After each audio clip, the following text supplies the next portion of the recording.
ലോക്സഭാ തെരഞ്ഞെടുപ്പിൽ ആദ്യഘട്ട തെരഞ്ഞെടുപ്പിന്റെ വിജ്ഞാപനം പുറപ്പെടുവിച്ചു. 17 സംസ്ഥാനങ്ങളിലും 4 കേന്ദ്രഭരണ പ്രദേശങ്ങളിലുമായി 102 സീറ്റുകളിലായാണ് ആദ്യഘട്ടത്തിൽ തെരഞ്ഞെടുപ്പ് നടക്കുക. ഏപ്രിൽ 19 നടക്കുന്ന ആദ്യഘട്ട തെരഞ്ഞെടുപ്പിന് നാമനിർദ്ദേശ പത്രിക സമർപ്പിക്കുവാനുള്ള അവസാന തീയതി മാർച്ച് 27 ആണ്.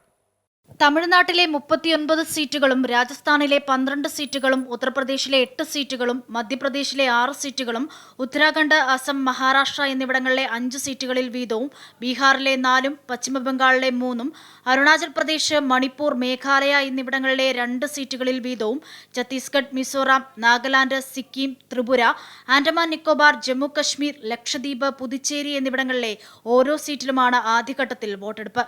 നാഗ്പൂരിൽ നിന്നും മത്സരിക്കുന്ന കേന്ദ്രമന്ത്രി നിതിൻ ഗഡ്കരി, അസമിലെ ദിബ്രുഗഡിൽ നിന്നും ജനവിധി തേടുന്ന കേന്ദ്രമന്ത്രി സർബാനന്ദ സോനോവാൾ, മധ്യപ്രദേശിലെ ചിന്ദ്വാരയിൽ മത്സരിക്കുന്ന കോൺഗ്രസ് നേതാവ് നകുൽ നാഥ് എന്നിവരാണ് ആദ്യഘട്ടത്തിൽ ജനവിധി തേടുന്ന പ്രമുഖ സ്ഥാനാർത്ഥികൾ. ഏപ്രിൽ 19 നിയമസഭാ തെരഞ്ഞെടുപ്പ് നടക്കുന്ന സിക്കിം, അരുണാചൽ പ്രദേശ് എന്നിവിടങ്ങളിലേക്കുമുള്ള വിജ്ഞാപനവും പുറപ്പെടുവിച്ചു.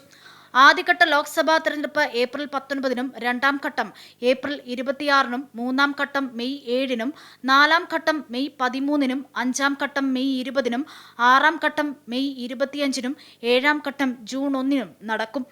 ആന്ധ്രാപ്രദേശ് നിയമസഭാ തെരഞ്ഞെടുപ്പ് മെയ് 13-ന് നടക്കുമ്പോൾ ഒഡീഷ നിയമസഭാ തെരഞ്ഞെടുപ്പ് മെയ് 13-നാണ്. മെയ് 20, മെയ് 25, ജൂൺ 1 ഇങ്ങനെയും 4 ഘട്ടങ്ങളിലായാണ് നടക്കുക.